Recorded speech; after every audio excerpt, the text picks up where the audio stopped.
Eh, Muy buenas tardes con todos. Hoy vamos a empezar la clase número 3 del curso Diseño Sísmico de Elementos Estructurales y Modelamiento BIM.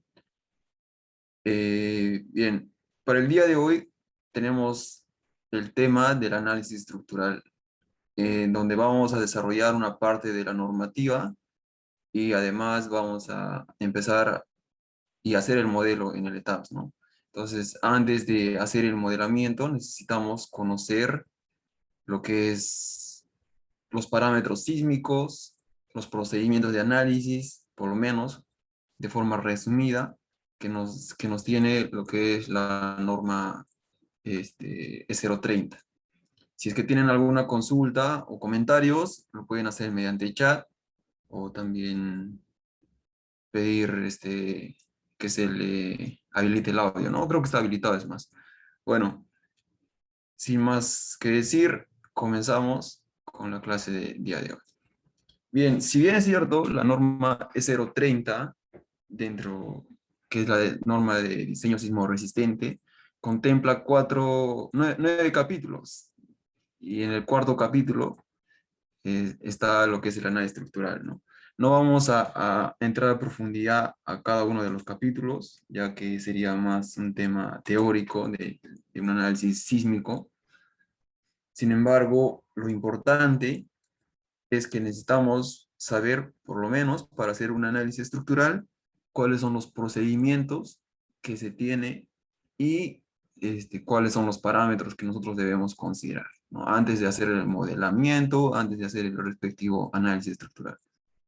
Entonces, como previo a esto, nosotros entendemos que el análisis estructural es una etapa de todo el proceso de cálculo estructural, de todo el proceso de un proyecto de estructuras, en donde nosotros realizamos la idealización numérica de la estructura para así, con los métodos existentes, métodos directos, indirectos, estáticos, hiperestáticos, o métodos tradicionales o de elementos finitos, nosotros obtenemos lo que es la respuesta de la estructura.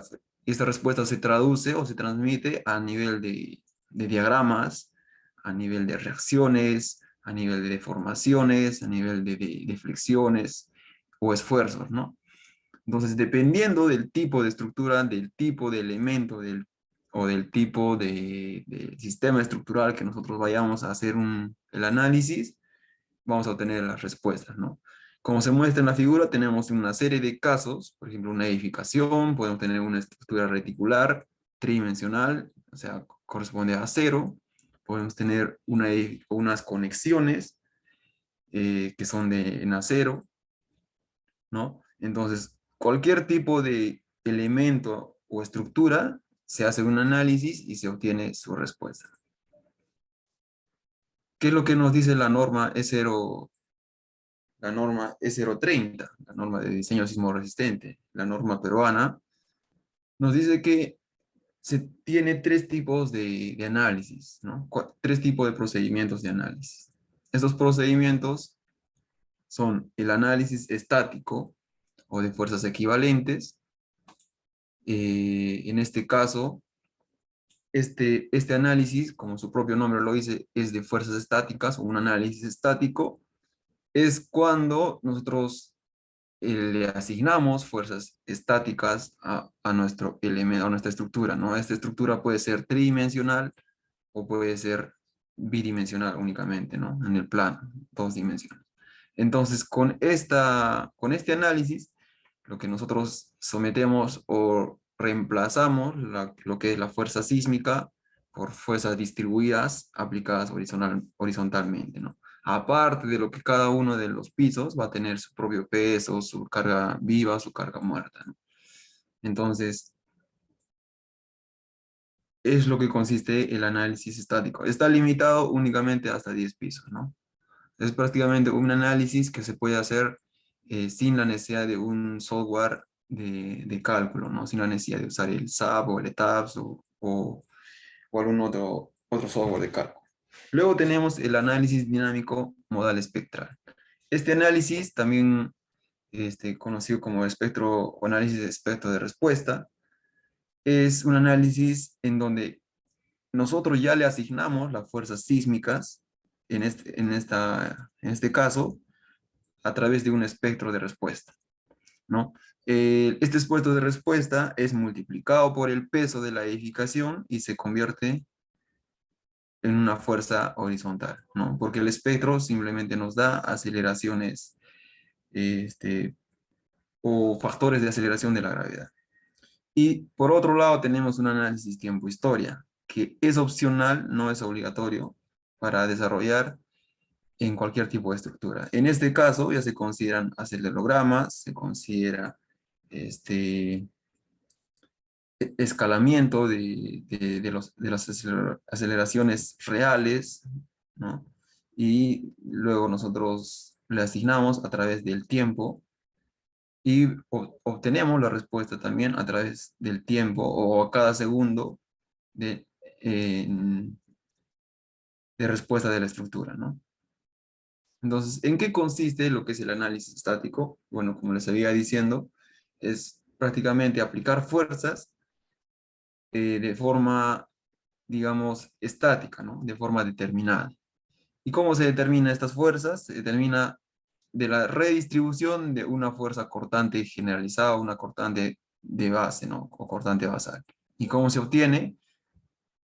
Eh, Básicamente, la fuerza cortante basal, esta V, se aplica o se representa lo que es de la estructura, ¿no?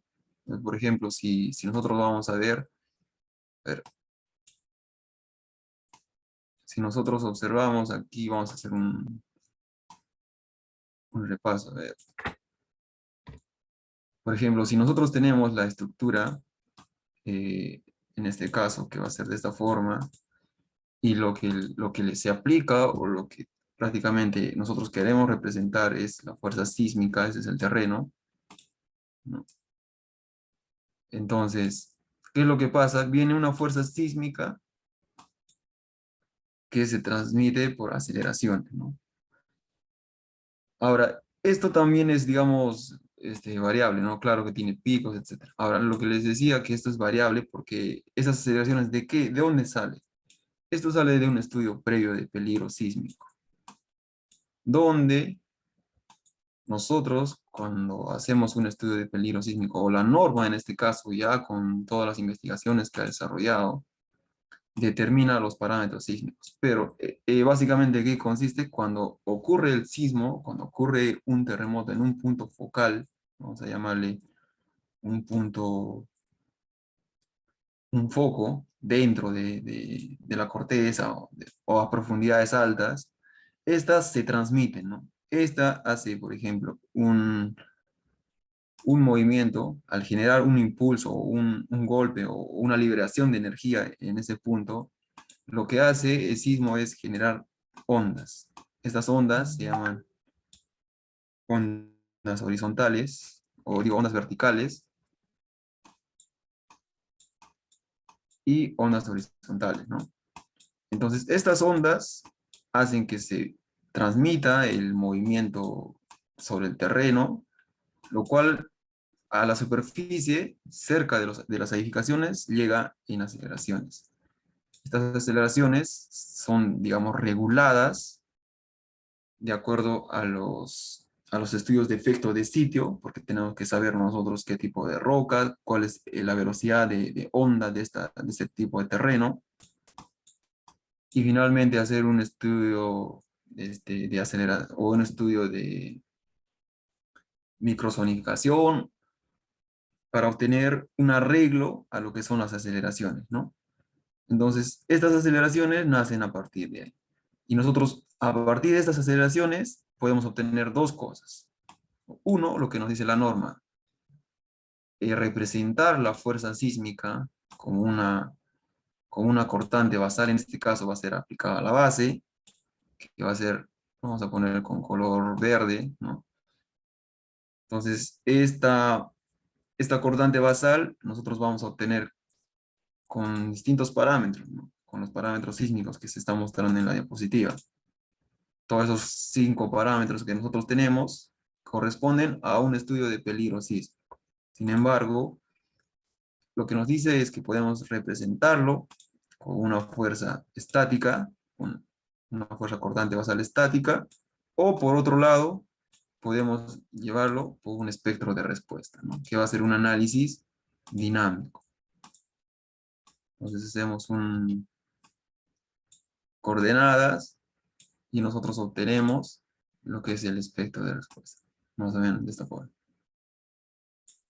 Entonces, estas aceleraciones o estos estudios de sitio nos ayudan o nos dicen, nos dan parámetros de zonificación sísmica para obtener dos representaciones fundamentales dentro del análisis sísmico. Una fuerza de cortante basal aplicada en la base o una fuerza sísmica.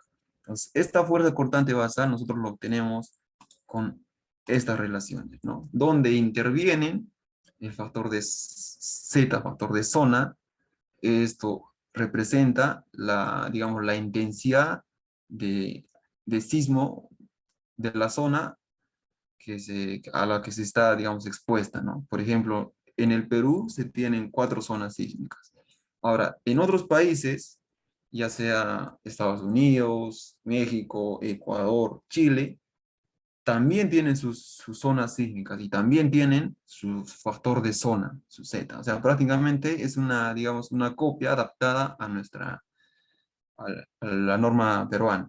Sin embargo, eh, ¿de qué varía o de qué depende su intensidad o su magnitud de estos valores? Depende de cuánto expuesto está cercano a la corteza, porque es en la corteza donde ocurre la subducción de placas, y cuánto, digamos, es la distancia a la que, a lo más cercano que se encuentra este tipo de falla. Por lo tanto, son de mayores sismicidades, ¿no? Que ocurre con mayor probabilidad de recurrencia, ¿no?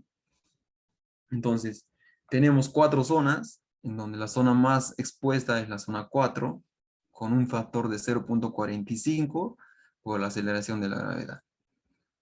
Y así sucesivamente va reduciendo según este mapa. Este mapa está ya, digamos, evaluado, no necesariamente microzonificado, porque si es que nosotros quisiéramos hacer un análisis, digamos, más profundo para evaluar o para analizar estructuras con aislamiento sísmico, debemos hacer un análisis de microzonificación, ¿no?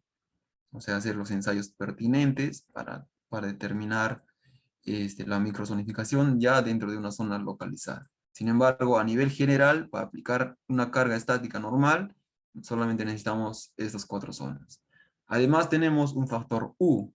Este factor representa a la categoría y uso de la edificación. Entonces, dentro de la norma, nosotros tenemos cuatro categorías, ¿no? Dividimos en categoría A, categoría B y categoría C, y la A se subdivide todavía en categoría A1 y A2. Entonces, dice que la categoría A son las categorías esenciales, las edificaciones esenciales, la B son las edificaciones importantes, y la C son las edificaciones comunes. ¿Quiénes se encuentran en estas categorías? Dependiendo a su importancia, ¿no?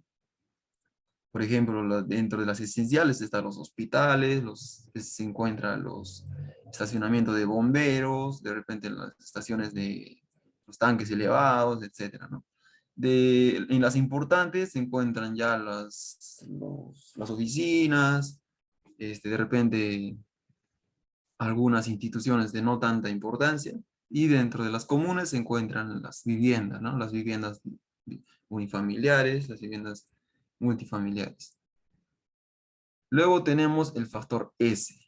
Este factor representa el tipo de suelo de un estudio geotécnico. Entonces, la norma nos dice que tenemos 3 tipos de suelo, ¿no? 4 tipos de suelo, pero lo clasifica entre 0, categoría 0, categoría o tipo de suelo, ¿no? Perfil de suelo S, perfil de suelo 0, perfil de suelo 1, perfil de suelo 2 y perfil de suelo 3.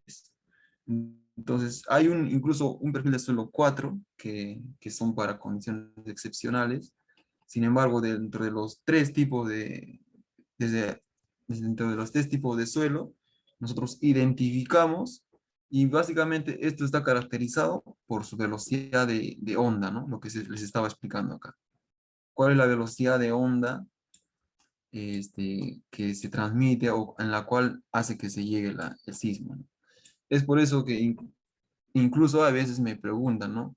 Están haciendo una edificación, están planteando su edificación y me dicen, categoría de suelo para el sismo, me preguntan, ¿no? ¿Cuál es el estudio? ¿O qué tipo de suelo se tiene en la zona? No, vamos a mejorar el terreno, me dicen, no te preocupes, vamos a destapar todo y vamos a mejorar. Entonces ahí va la respuesta diciendo que por más que se mejore el suelo, ¿no? Si yo planteo una edificación, por ejemplo, voy a hacerlo nuevamente, si yo planteo una edificación, ya está sobre un terreno y estamos planteando una edificación sobre este terreno, claro, es un nivel de desplante, ¿no?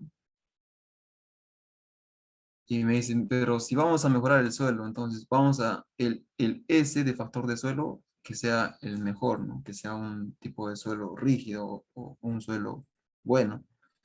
Por lo tanto, no debería transmitirse mucho sismo. Pero la respuesta no es eso. Por más que se mejore el terreno, vamos a destapar, digamos, cierta cantidad de terreno, vamos a mejorar con compactación regulada el terreno, y finalmente sobre esto se va a cimentar, ¿no? Pero por más que se mejore el terreno, el S no va a cambiar, porque el S no representa esta parte únicamente. El S representa todo el perfil del terreno, el perfil del suelo. Entonces el S que nosotros estamos evaluando para una fuerza sísmica representa la velocidad de onda, el perfil del suelo que tiene y a la cual nosotros estamos sometiendo.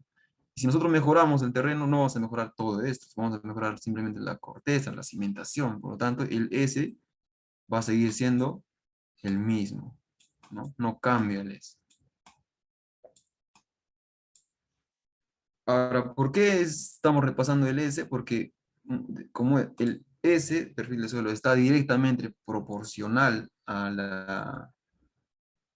la fuerza sísmica, entonces si el S es mayor, por lo tanto la fuerza sísmica va a ser mayor. Entonces, el S es mayor cuando el tipo de suelo es muy malo, ¿no? Y así sucesivamente va bajando. El S va disminuyendo cuando el suelo está mejorando. Entonces, de eso es lo que depende digamos, el factor S. Luego tenemos un factor de C, un factor de amplificación sísmica, que está relacionado con el periodo de la edificación y está relacionado, digamos, con el tiempo que va pasando mientras se va sometiendo a una fuerza. Y finalmente tenemos el factor R, el factor de sistema estructural. Dentro de esto, la norma clasifica en varios sistemas estructurales. Dentro de ellos está el sistema estructural de pórticos, el sistema estructural de muros estructurales, el sistema de dual, por ejemplo, una mezcla de muros y pórticos, el sistema de albañilería, el sistema de marcos de acero, marcos continuos, marcos arrastrados y una serie de sistemas estructurales en acero y el sistema de muros de ductilidad limitada, ¿no? Para cada uno de estos sistemas estructurales, la norma te da un factor R. Entonces, si nos vamos a evaluar nosotros dentro de esta ecuación, el R está indirectamente proporcional, ¿no? Entonces, ¿qué quiere decir? Que, por ejemplo, si el R es mayor, mi fuerza sísmica es menor, ¿no? Si esto sube, esto baja. Entonces, es por eso que el R es un factor, digamos, que regula la ductilidad de la estructura. Si nosotros planteamos, por ejemplo, un sistema de pórticos, ¿qué nos dice la norma? Tiene un R de valor 8. Y si nosotros planteamos una estructura de pórtico, ¿no? Sistema de muros, el R va reduciendo, ¿no? Va a ser 6. Un sistema dual va a ser 7. A un sistema de albañilería, por ejemplo, el R es igual a 3. Entonces, ¿qué nos dice? Si nosotros evaluamos estos 3 puntos de,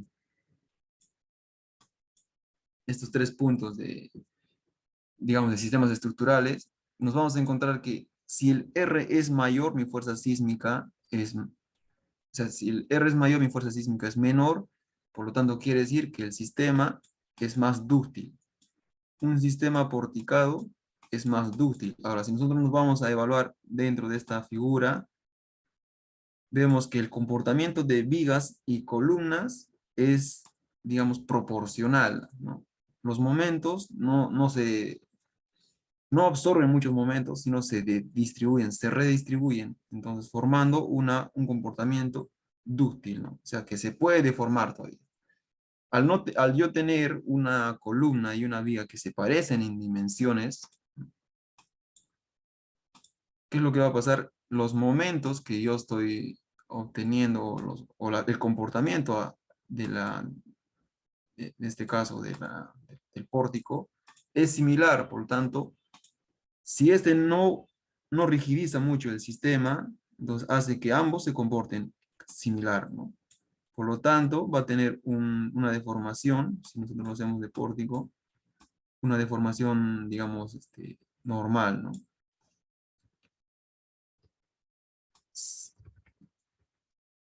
Entonces, por ejemplo, si este es el pórtico y, y nosotros le sometemos a una fuerza lateral sísmica, lo que vamos a obtener es un comportamiento de esa forma, más o menos, ¿no? Y ya este es en este nodo. Ahora, al tener este comportamiento, ninguna de las estructuras, ni la columna ni la viga falla primero. O sea, tratan de ser dúctil, trata de ser repartido la deformación. Sin embargo, ¿qué pasa cuando se tiene una placa? Por ejemplo, nosotros si lo sometemos a una placa, la placa no se va a deformar. La placa, como es rígido, lo único que va a hacer es absorber los momentos de la viga, ¿no? En este caso, por ejemplo, cuando se trabaja con una placa, esto ya sería un sistema de muros o un sistema de, de dual, ¿no? Entonces, si nosotros tenemos una placa, las placas son por lo general mucho más gruesas, mucho más rígidas, y nosotros le asignamos una viga, le apoyamos una viga que se empodre.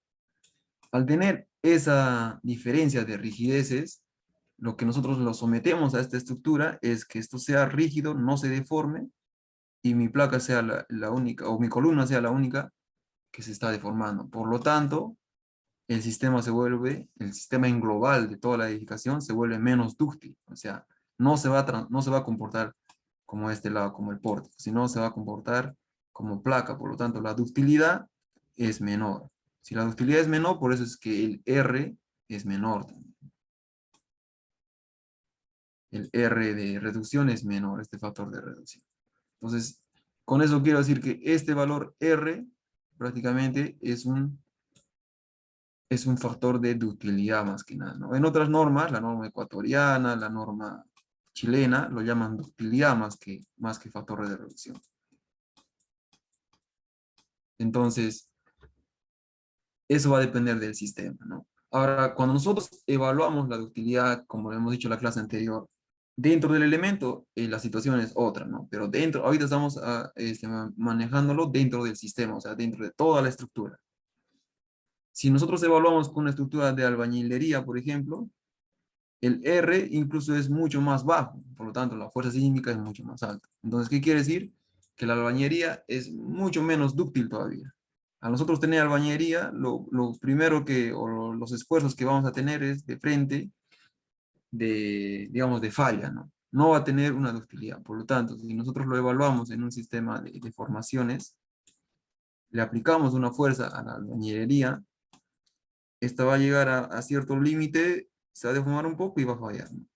Sin embargo, si nosotros evaluamos una estructura de concreto, la estructura de concreto va a ser de esta forma, incluso más resistente, ¿no? Porque el concreto es más resistente que la albañería, o sea, un pórtico, digo. esta se va a tener una deformación mucho más ampliada, una ductilidad mucho más ampliada y recién va a ceder, ¿no? Ahora, si nosotros evaluamos una estructura de muros, o sea, de placas y vigas, va a ser mucho más rígido todavía. La estructura de placas va a ser mucho más rígido, va a ser mucho más resistente, pero menos dúctil, ¿no? Va a fallar rápido, igual. Entonces, esta es la ductilidad, ¿no? Este valor de, digamos, de deformarse es la ductilidad.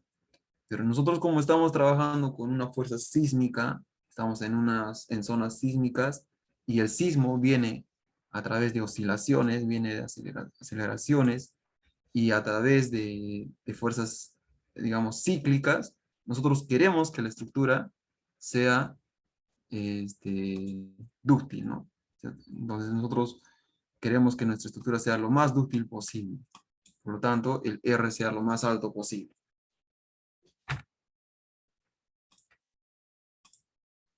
Entonces, y finalmente tenemos el peso, ¿no? Todo este factor, este valor, únicamente es un factor adimensional donde nosotros reducimos o amplificamos de alguna forma eh, lo que es la magnitud del peso, ¿no?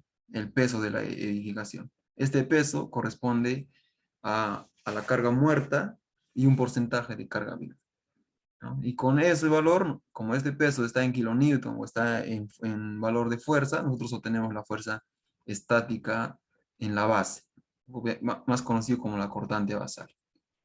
Luego, esta fuerza de cortante basal, nosotros lo redistribuimos, ¿no? Lo redistribuimos en, en toda la edificación, en este análisis estático. Entonces tenemos la edificación de esta forma, ¿no? Y lo que vamos a hacer es, por cada piso, tiene su masa, y a cada masa le corresponde una fuerza, ¿no? Entonces, esta fuerza, vamos a poner una fuerza I, una fuerza de piso, ¿no? Va a ser esta. Entonces, esta fuerza nosotros lo redistribuimos, y si nos damos cuenta, es un factor de la cortante basal que ya lo hemos obtenido más antes. Y este factor, ¿qué se obtiene? Simplemente del peso de cada piso, el peso de cada nivel, por la altura de entrepiso de cada nivel, el HI, aquí también está su peso sub I, lo dividimos entre el total, ¿no? Entre la fuerza total en la base. Entonces, dependiendo de eso, nosotros obtenemos un alfa o un porcentaje de la cortante basal total, que al final nosotros lo sumamos todo y vamos a obtener la misma fuerza, pero ya redistribuida. Eso es lo que nos dice la fuerza o el método de análisis estático.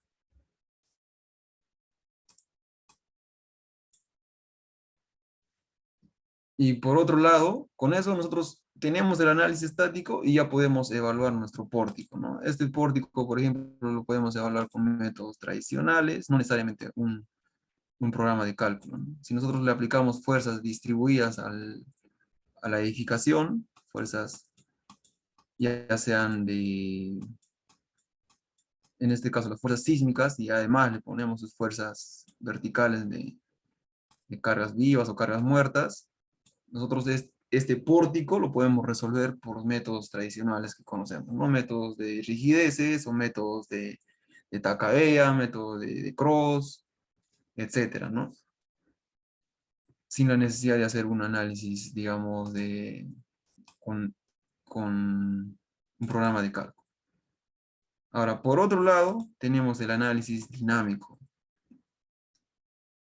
Hasta aquí es el análisis estático, fuerzas estáticas o fuerzas equivalentes. En este lado tenemos ya un análisis dinámico modal espectral, en donde nosotros ya aplicamos una aceleración o una representación de aceleración a través de un espectro. Este espectro de diseño se obtiene con los mismos factores de la norma o sea, digo, de lo que nos da la norma para las fuerzas cortantes, pero en este caso ya no por el peso, sino por la aceleración. Entonces, para hacer un análisis dinámico modal espectral, nosotros debemos ya primero modelar nuestro sistema, nuestra edificación. Esta modelación ya se puede hacer mediante programas, también se puede hacer mediante métodos, digamos, manuales, con de repente utilizar un Excel o un MATLAB, pero al final nosotros debemos de hacer un análisis modal primero, ¿no? Donde vamos a obtener modos de vibración o modos de movimiento, también se le conoce. Entonces, estos modos de vibración básicamente representan el tipo de movimiento principal, secundario y así sucesivamente, ¿no? Para la cantidad de masa que nosotros le estamos asignando. Entonces, una representación básica, por ejemplo, para un análisis modal, podría ser lo siguiente. Si nosotros tenemos una edificación de 4 pisos, un análisis simplificado podría reemplazarlo en 4 masas nada más, ¿no?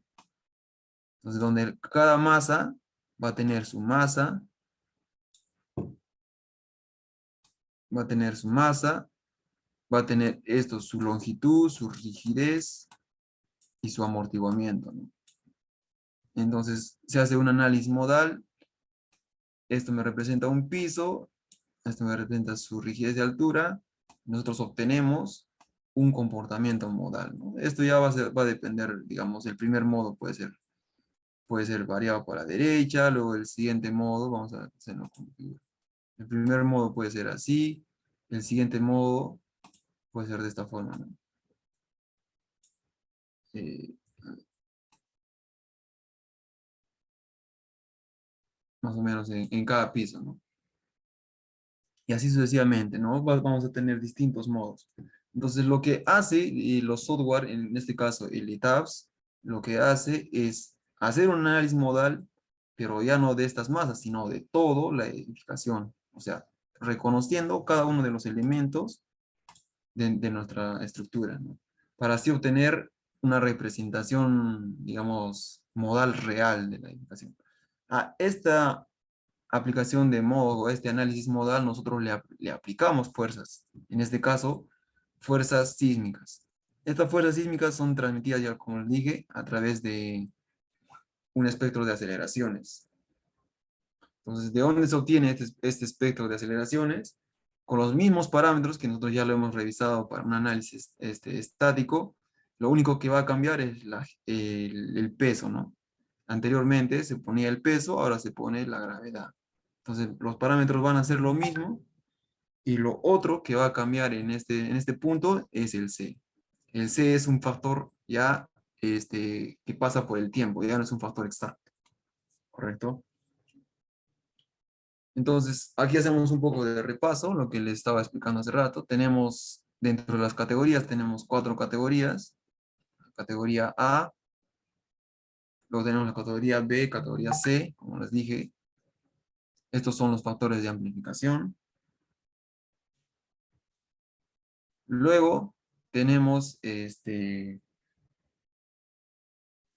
algunas exigencias que se debe recibir, ¿no? Que se debe hacer, o que nos dice lo que para un análisis, o para el análisis estructural, lo que nos dice la norma 030. Por ejemplo, la cortante mínima dinámica versus la cortante estática. Las distorsiones máximas, más conocido como derivas.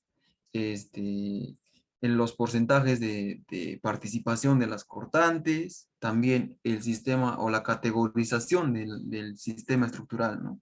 Por ejemplo, cuando nosotros vamos a decir que es un sistema estructural de muros o un sistema estructural de duales, ¿no? Cuando se tiene placas y columnas a la vez.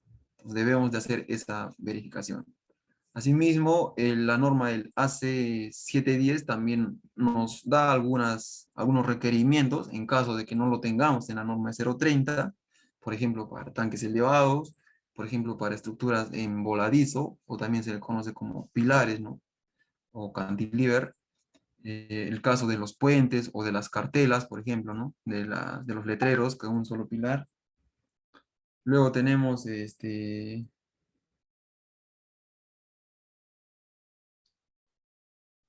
la instalación y supervisión dentro de lo que se debe hacer, ¿no? En un proyecto. Eso nos dice también la norma 030. El factor de reducción que nos da la limitación de ductilidad es un factor que en las últimas actualizaciones de la norma del 2014, estas están, digamos, factoradas por dos valores que representan la irregularidad de la estructura. Entonces, el factor R se calcula por un coeficiente básico de reducción por dos factores de irregularidad. Entonces, estos dos factores nos dicen que si es que la irregularidad o si es que existe irregularidad tanto en planta o en altura, esos valores no pueden ser uno. O sea, se va a reducir más. Ya hemos dicho, mientras el R se reduce más, la estructura se vuelve o requiere mayor fuerza, ¿no? Entonces, si nosotros consideramos que la estructura es irregular, por lo tanto lo estamos reduciendo al R definitivo. Si nosotros tomamos las fuerzas de reducción básica, lo que les dije al inicio, ¿no? Para distintos sistemas estructurales tenemos los R. Para pórticos de concreto o acero, ambos, el factor de R es 8, ¿no? Y así sucesivamente va bajando para bañería e incluso para madera, ¿no? Por el método de ASD, ¿no? Por método de esfuerzos admisibles. Luego aquí tenemos lo que nos limita la norma para saber qué tipo de sistema estructural nomás podemos utilizar si tenemos tal categoría. El caso de una escuela, por ejemplo. Si nosotros estamos diseñando una escuela, la norma nos dice que estamos dentro de la categoría A, pero nos dice que estamos dentro de la categoría A2. Por lo tanto, ¿cuáles son los sistemas permitidos únicamente para este tipo de estructuras, para colegios? En el caso de ejemplo, sería para, por ejemplo, los sistemas duales o los sistemas de concreto, nada más. No se permite el uso de pórticos, por ejemplo, para un sistema para un colegio. Ahora, para una oficina o para una clínica, por ejemplo, lo que nosotros estamos desarrollando en el curso, nos dice que dependiendo de la importancia, si es una clínica de mayor área, es A1, si es de menor área, es A2, nosotros estamos en menores áreas, tampoco se permite sistemas de pórticos, ¿no? Solamente pueden utilizar sistema de muros o sistemas duales. Ahora, para una categoría A1, para hospitales, por ejemplo, incluso te dice que tienes que usar sí o sí en zonas sísmicas 4 y 3 aislamiento sísmico, ¿no? Es por eso que con estas consideraciones ha salido la norma E031 correspondiente a aislamiento sísmico. Aquí tenemos lo mismo, solamente que está, digamos, más adaptado, o sea, en cuadro. Respecto a las irregularidades, es lo mismo, así como nos restringen para utilizar un sistema u otro, a nivel de irregularidades, también nos dice que para tales sistemas o para tales categorías de edificación, tales tipos de edificación, no se permiten irregularidades. Tal es el caso que, por ejemplo, para un sistema de A1 o A2, escuelas, colegios, estaciones de bombero, clínicas, etcétera, no se permiten irregularidades en ningún caso, ¿no? Para zonas sísmicas 2, 3 y 4. Para una zona sísmica 1 no se permite irregularidades extremas todavía, ¿no? Sin embargo, ¿qué pasa si estamos evaluando una edificación para una vivienda, ya sea unifamiliar o multifamiliar, departamento, etcétera? ¿Qué nos dice respecto a las regularidades? Que no se permiten irregularidades extremas, excepto en edificios de 2 pisos nada más, ¿no? En 2 pisos sí se permite todavía irregularidades. La altura total de 8 metros. Luego tenemos las tablas de factores de reducción de irregularidades, ¿no? Estos valores, como os dije, reducen al R final. Tenemos valores de 0,75 por piso débil, ¿no? Por cambio de rigidez entre un nivel y otro. Tenemos 0,5 Y ahí en la norma vamos a encontrar más valores. Y tenemos que, por ejemplo, nosotros si tenemos irregularidades, esos valores debemos de entenderlo bastante bien y saber qué valor aplicar finalmente. Luego se tienen los sistemas de transferencia. Eh, ¿A qué se refiere con sistemas de transferencia? Nos dice que estos sistemas son vigas o losas de gran peralte que cambian el sistema de resistencia de fuerzas verticales o cambian, digamos, de configuración en planta entre un nivel y otro. Por ejemplo, en caso de los estacionamientos, si yo tengo el primer piso o el piso de estacionamientos lleno de pórticos y placas perimetrales únicamente, sin embargo, a partir del piso normal a los pisos superiores, yo voy a tener edificaciones o la edificación normal, ¿no? Con sus columnas y placas cercanas, etcétera. Entonces, ¿qué es lo que nos dice? Que en ese cambio entre el sótano y las edificaciones normales, por ejemplo, vamos a hacer en que yo tengo pórtico, ¿no? Si en mis pisos normales estamos planteando, por ejemplo, una distribución de muros y, y pórticos, ¿no? De repente aquí yo le he puesto una placa, etcétera. Y en el sótano únicamente estoy poniendo placas perimetrales y columnas digamos, de dimensiones mucho más grandes, ¿no? En el sótano. ¿Por qué? Porque no me permite,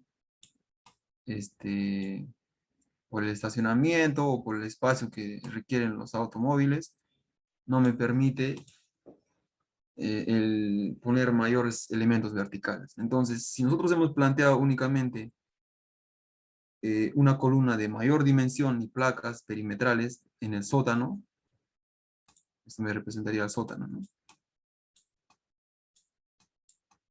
Entonces, el sistema que me va a unir a del nivel superior o de la superestructura a la estructura inferior va a ser un sistema de transferencia, ¿no? Entonces, en este caso, las vigas y losas van a tener que ser de mayor peralte. Eso es un sistema de transferencia.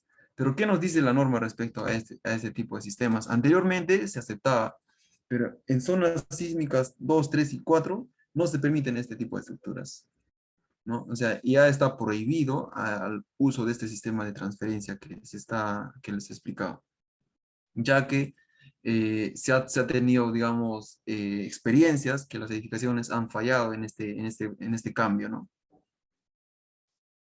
Sin embargo, te da un porcentaje, ¿no? Te da un porcentaje de 25% de irregularidad o cambio, ¿no? O sea, si el cambio es 25%, todavía se puede permitir. Eso no va a pasar en estacionamiento, por ejemplo. Eso puede pasar en un piso superior ya, el 25%. Bueno, aquí tenemos el ejemplo, ¿no? El sistema de transferencia que les estaba explicando. Un piso típico redistribuido por muros y vigas. Sin embargo, un piso de estacionamiento, ¿no? Con menores elementos estructurales verticales.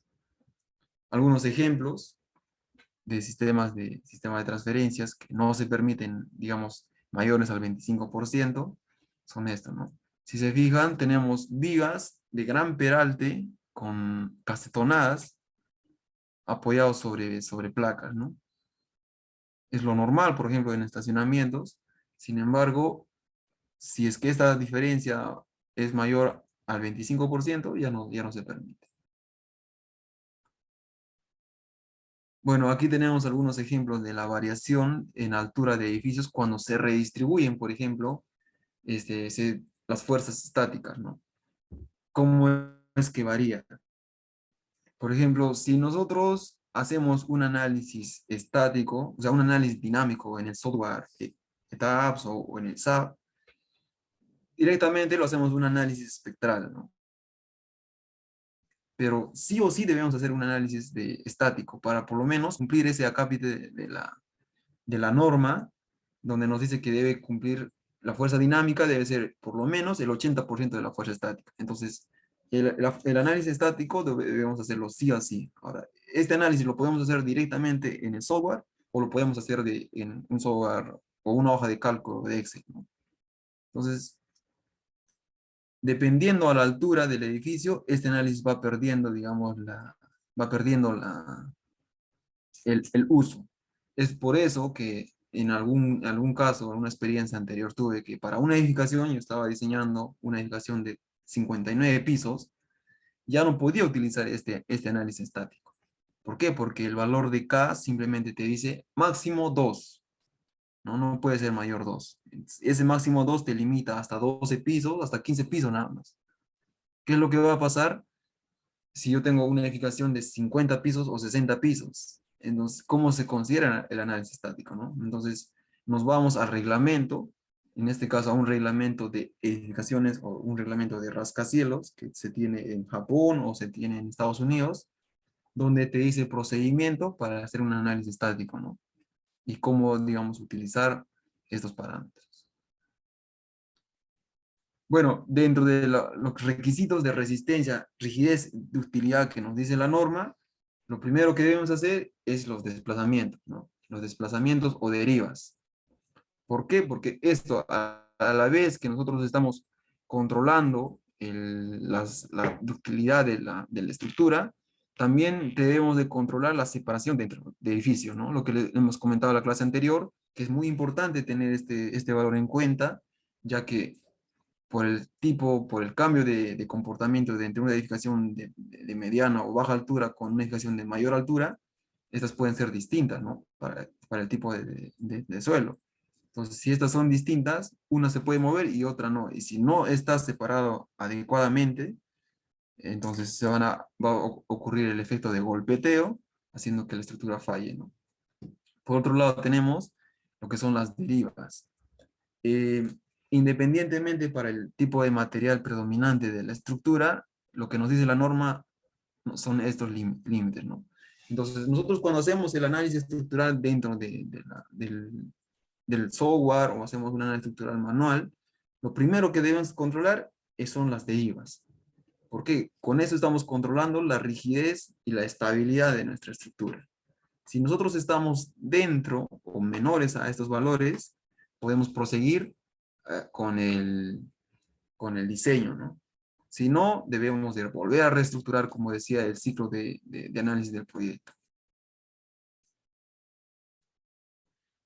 Y asimismo, se deben evaluar los elementos no estructurales, ¿no? Se debe hacer un análisis sísmico dentro de los elementos no estructurales, porque ya estos elementos son los que a veces, como no están evaluados, son los que fallan e incluso ocasionan pérdidas humanas, ¿no? Por ejemplo, si una tabiquería aplasta a una persona, a un niño o algo dentro de un sismo, por más que mi estructura esté bastante rígida, por más que mi estructura no haya sufrido ningún daño, pero el elemento no estructural sí, entonces pueda que genere, digamos, valores no, o sea, vulnerabilidades no esperadas, ¿no? Nos dice la norma que los elementos estructurales no aportan rigidez, obviamente, y nosotros lo que debemos hacer es aislarlo más, ¿no?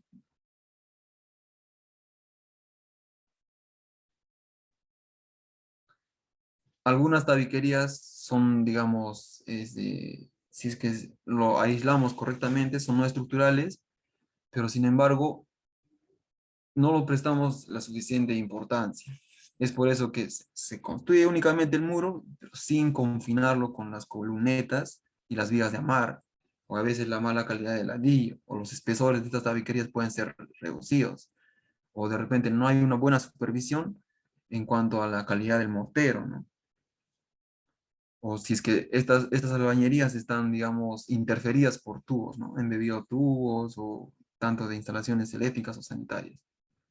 Entonces, ¿cómo se evalúa las fuerzas sísmicas para elementos no estructurales? También la norma nos da estos parámetros, ¿no? Nos da una fuerza que está básicamente determinada por su aceleración en el piso, entre la gravedad, y un par de coeficientes, que es el C1, que dependiendo del tipo del elemento, ¿no? Por su peso del elemento. Entonces, estos, estos valores nosotros lo tenemos acá, el valor del C1.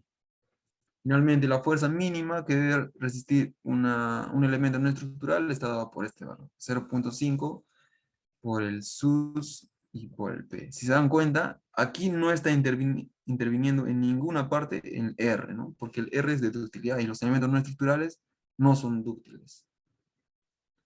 Para cimentaciones, lo que nosotros debemos evaluar es las presiones admisibles, y cuando nosotros calculamos estas presiones, calculamos las fuerzas de volteo dentro de nuestras zapatas o dentro de nuestras plateas de cimentación, debemos aplicarle unas fuerzas sísmicas, pero estas tienen que ser mayoradas o reducidas, ¿no? Por 0.8. Entonces, cuando nosotros evaluamos una zapata, por ejemplo, si nosotros planteamos una zapata por aquí y nosotros le sometemos a una fuerza sísmica, ¿qué es lo que va a generar? Un volteo, ¿no?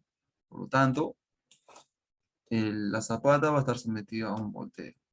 Aparte que nosotros estamos evaluando las presiones admisibles del terreno, estamos evaluando que el bulbo de presiones sea más resistente que el peso de la estructura, nosotros lo que vamos a hacer es evaluar por volteo. Entonces, ¿quiénes van a actuar en este volteo? Va a ser la carga muerta, sin mayorar, la carga viva, sin mayorar, más el 0.8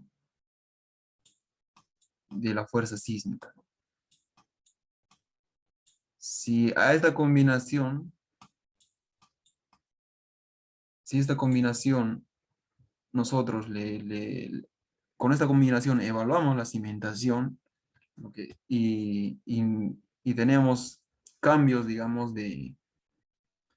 cambios de presiones de positivos a negativos dentro de la capacidad portante del terreno y la zapata, menores o como máximo 1.2, o sea, un 20% de cambio, ¿no?